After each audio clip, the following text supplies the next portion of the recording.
Okay, good morning YouTube, and thank you so much for watching my channel. Fat Cat Collections back at you with another long-awaited watch, show and tell, or side-by-side as I like to call them. Today we're going to be talking about two of my favorite Invicta models, which really isn't saying too much because they're actually all my favorites. So it's very difficult to actually choose one favorite. However, I have to say this is the biggest Invicta watch that they make across the board. There is no larger timepiece made by Invicta. And frankly, this is probably one of the biggest watches produced in the world. I know a couple people have mentioned or commented that that there are larger out there, and yes, there are a few models that are larger than these particular watches. But you're not going to get a watch this big for the price point, guaranteed, and with this much quality. So, without further ado, let's do a short discussion about these two watches. On the right, my right hand here, I have the Zeus Bolt. Okay, now it's actually referred to as the Zeus Bolt. I'm not really sure where the name Zeus came from because on the watch it's just marked as Bolt.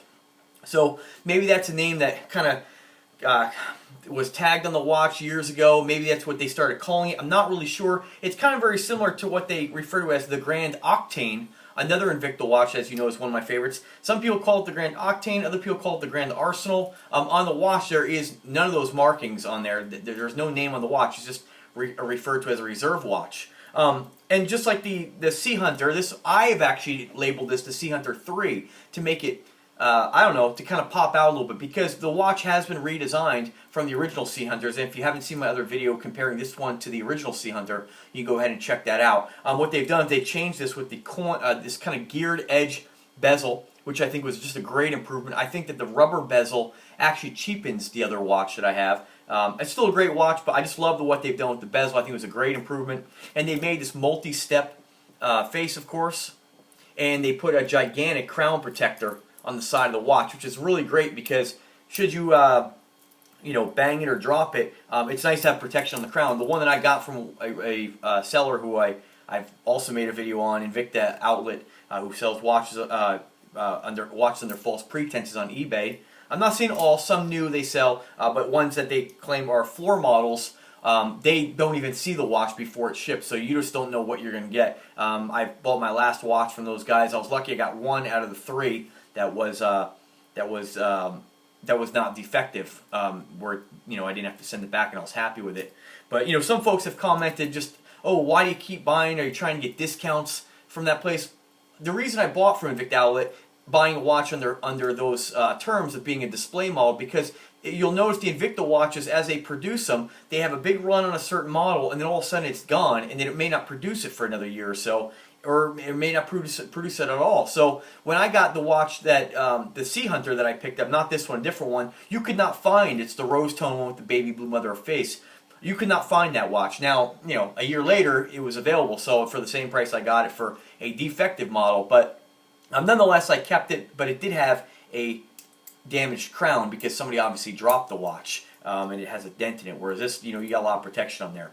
So enough about the Invicta Outlet. You all know my story about that and how I can't stand that particular seller, just based on just shadiness, you know. So let's just talk about what we're here to talk about again, and that's this one right here. This is model number 18824. It's made in several different faces with this. This is the only model that they make with the, not the only model, but this new redesign. Is only available in 4 colors, and they're all stainless, okay? But the face is blue, yellow, black, or red. Those are the available options. This is 18824 in the black face, okay? And if you've checked out my other videos, you know how much I just love this watch here. And that's really the only changes they did from the original Sea Hunter compared to what I call the Sea Hunter 3. They've added the crown protector. The pushers and the crown are exactly the same. They've changed the face and they changed the bezel. This one here, as most of I think all of these Sea Hunters actually have the exhibition back. I know the lighting's kind of poor in here right now. I apologize for that. And the propeller, it's a kind of a blue, I think they call it furnace blue propeller. There's a better shot. It does not spin, but it does look really cool. Even though it's on the back, you never see it, but I think it's a really nice addition to the watch. I think it's nice when they do something like that, where I compare this to like some of the Grand Octanes that I have the exhibition back and they have a Ronda movement, and all you really see is the yellow part of the quartz movement. And I always kind of wondered why you put an exhibition back on on a quartz watch because the movements aren't really nice to look at. There's nothing really fancy about them. And this one has that, I don't know if you can't really see it through here, but I don't know if you can, I don't think you're going to be able to see it, but underneath this propeller is the Ronda movement that you can, in this particular one, it's a bright yellow. And my other ones, like I said, the Grand Arsenal, I have two of those with the exhibition back. And all you really see is a battery and some yellow metal. And at least with this one here, I like that they put this decorative piece on there with that propeller, because that makes it, it gives you something to look at rather than just a quartz movement, which is I don't understand why you'd even want to show that off. Automatic movements, yeah, they look awesome. I mean, you see the pendulum swinging there, all the moving parts, the jewels. I get it with the automatics, but on the quartz one, I just don't see the point. Another watch that they've done something similar to is my Sub-Aqua Noma 5, which has a furnace blue kind of like a grate material on there, which it's decorative, and I think that they should carry that theme like they did with this one over to the Grand Octane, because that's such a great, beautiful watch. It's the only part about it that I don't understand. If they're going to have an exhibition, Invicta, if you're going to have an exhibition back, do something that's pretty to look at. A little bit about this watch. If you've seen my videos before, I don't really get too involved in giving you a long, drawn-out spiel about all the mechanics. I'm going to give you the basics, okay? And again, my channel, mainly, what's it about, folks? I show you the watch on the wrist, and it makes it a lot easier. I knew when I was looking to make a watch purchase to actually see it on a person rather than see it on a mannequin or some guy showing you real close. Now, for my subscribers, and some people have mentioned I don't show the watch enough, I am going to show you the watch in these side by side here and give you a couple close-ups too, okay? So just be patient with me. A little bit about the watch. This one is, again, the 18824. This is powered by a Swiss Ronda Z60 quartz chronograph. Its movement is in Switzerland, or the parts are manufactured in Switzerland. Again, it's a Swiss-made watch, but that does not mean that the watch is made in Switzerland, folks. All right, so just, a lot of people comment about, well, I shouldn't say a lot. Some people comment, oh, they're not even Swiss-made, they're not even made in Switzerland. To be Swiss-made, to carry that name, you don't have to have the watch made in Switzerland, okay? These watches, I don't know where they're made. I think they might be made in Thailand. Let's face it, everything's made either overseas nowadays. Very, very few things are actually made in the United States anymore, unfortunately. And, some of your finer timepieces, yes, are made in Switzerland, different countries, but that doesn't make it better. I mean, you can't compare this $400 watch or $600 watch, or where you buy it from, depending on where you buy it from and when. You can't compare this to a $5,000 watch. So, folks, if you're going to make a comment, let's make an intelligent comment. Please don't compare an Invicta watch to $5,000 watches, okay? That's just an unfair comparison, okay? $300 to $600, all right? And let me tell you, there's no watches out there that give you this much bang for your buck for the money. Hands down. I mean, and again, people don't buy these watches just to tell time. There's lots of watches you can buy just to tell time. They buy these watches because they're a statement piece, and they say a statement when you wear them on your wrist. They have a presence, and I can't tell you the number of times I get compliments or discussions started about my watch, and very rarely, actually, I've never had anybody say anything other than wow. I mean, or just give it a positive compliment. Nobody's ever said anything negative. Only a few of the haters, I love to mention that, talk about the Invicta watches on private messages or on on the comment section, which they just get a delete. So, but there's not many, folks. These are very popular watches. A little bit more about the watch. This is a 58mm case, or that is measured 58mm at the bezel. If you measure actually from the end of the case all the way to the end of the crown protector, this is 70mm. This is a gigantic watch. Definitely a watch that if you wear this for 8 hours, depending on where it sits on your wrist, you could cause you a little discomfort. Me, I don't really care. I just absolutely love the watches. I wear them to work. I wear them out, I mean, wherever. You got to determine whether you're wearing a watch for its comfort or you're wearing a watch because of what it looks like, and that's totally subjective. Everybody, everybody's got different tastes. What else? You get your screw down function pushers, flame fusion crystal. Band measurement on this one here is 30mm in width, okay? And then you have 8 3/4 inches in length. So if you're a big guy, you've got plenty of meat there to basically be able to size this thing. You're not going to have a problem. 990 feet of water resistance, and the weight on this unsized is 17 ounces. It's over a pound. It's a massive, massive timepiece. Just a quick side-by-side. Everybody knows the Venom, okay? You can just see it absolutely dwarfs the Venom watch. I mean, the Venom is a gigantic watch, and this thing dwarfs it. And you can see the thickness, I mean, equally as thick. Just a tank of a watch. Now, let's move on to the other watch that we're going to talk about today, the Zeus Bolt. A little bit about this watch. This one here is the 12729. The Zeus Bolt has this, they're known for this cabling system, and each band is made of over 50 parts. A lot of parts in this watch. I opted to get the all-silver model. I like this watch so much, I probably will get one in gold. Some really great deals right now for Christmas. I definitely want, they make one in a two-tone. You know, I love the rose and yellow gold, where it actually has the watch is rose gold or yellow gold, and then the cabling system is all done in the rose or yellow as well. So you have a little bit of a contrast there. This one here is 660 feet of water resistance. It weighs about 14 ounces unsized. This one is powered by the Swiss Ronda 5040D, and screw-down function pushers. 22 millimeters in case thickness, which is the, I'm sorry, I forgot to mention the get confused here. The Sea Hunter is actually 23 millimeters, and this is your 22 millimeters in thickness. As far as sizing, you got a 52 millimeters in case width or diameter, and what else? 8.5 inches bracelet length and 35 millimeters in band width. Just a gorgeous watch. Definitely, I only have one of these. I definitely want to pick up another one. This one does not have any kind of exhibition back or anything like that, just your standard back, which I think is, like I said before, I personally like it better without the exhibition back, unless you're showing something off. Just going to get a couple close-ups here. And I apologize for the lighting here. It's kind of a gloomy day out there. That might help a little bit.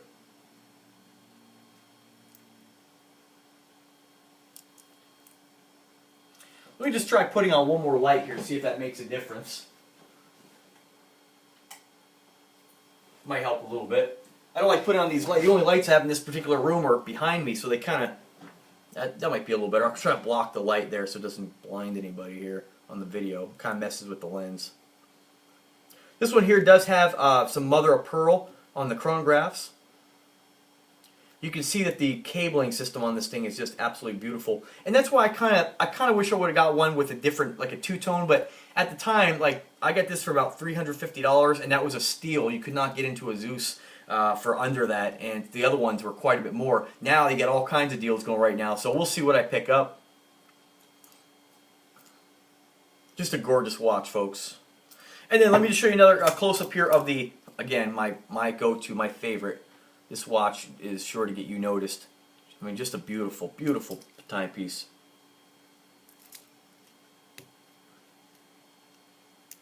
And the crown actually has the propeller on there, just like the back of the watch. Naturally, both these have unidirectional bezels. You see that gear edge. It's really, really nice. Very aggressive design. Got polishing down the middle. So you see that, the movement. See how that propeller kind of hides that? Which is really good, because like I said, I mean, that movement's really nothing to look at. So if they would have just put the exhibition back on it, it just wouldn't make any sense to have that and be looking at a quartz movement.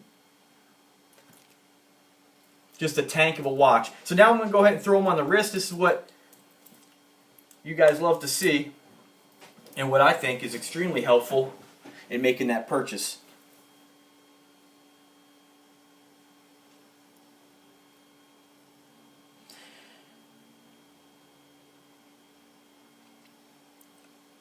I mean, look at the size of that watch.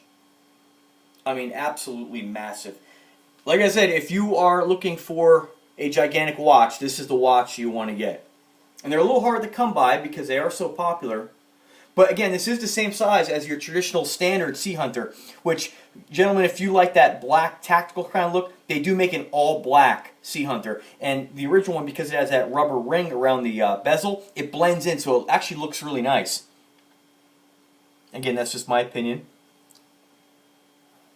And I've been doing something lately where I've been getting back a little bit here, so you can kind of see it from a distance. Some folks said that's kind of helpful. Let me try to block this light a little more here. There we go.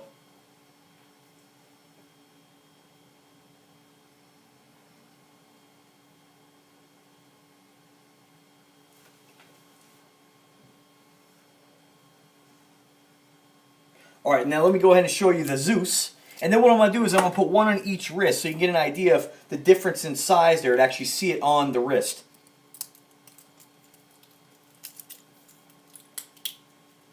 There's a Zeus. I mean, still, folks, not a small watch by any means.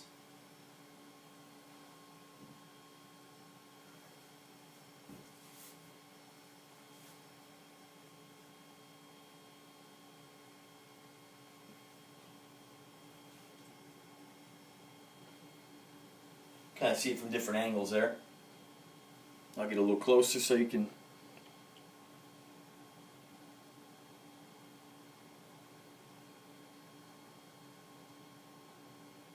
I mean, all these Invicta watches are. I mean, again, it's very subjective. These aren't for everybody, but 60,000 views a week here on my channel tells me most people feel pretty positive about the Invicta watches. Okay, so now what I'm going to do is go ahead and throw both on the wrists. Now, folks, I don't wear two watches at once, okay? Although some of the hip-hop stars seem to like to do that, but just one at a time here. I tell you, it feels really funny wearing it on the other wrist, though, because I'm not really used to having a watch on this wrist, so it just feels so heavy. Alright, there we go. Now you can see, I mean, both are huge watches, but you can really see when you hit them side by side like that, how much bigger that Sea Hunter is. I mean, it just really dwarfs the Zeus. But look at that band on the Zeus. I mean, look at that. I mean, look at how intricate that is. I mean, that thing's just beautiful. Let me get back a little bit here.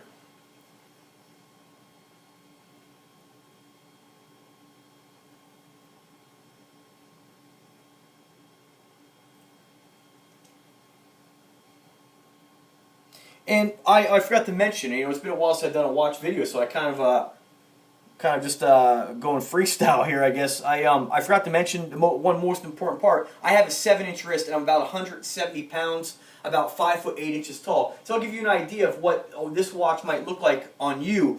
Most guys, I believe the average size wrist is probably about 7 inches, naturally, and under, of course, 6 to 7 inches. I would probably say is your average wrist size on a male, unless you were a bigger guy or a heavier guy. Naturally, a guy who weighs a lot more is going to have more meat there, whether it be, you know, fat or muscle, depending on, you know, your body.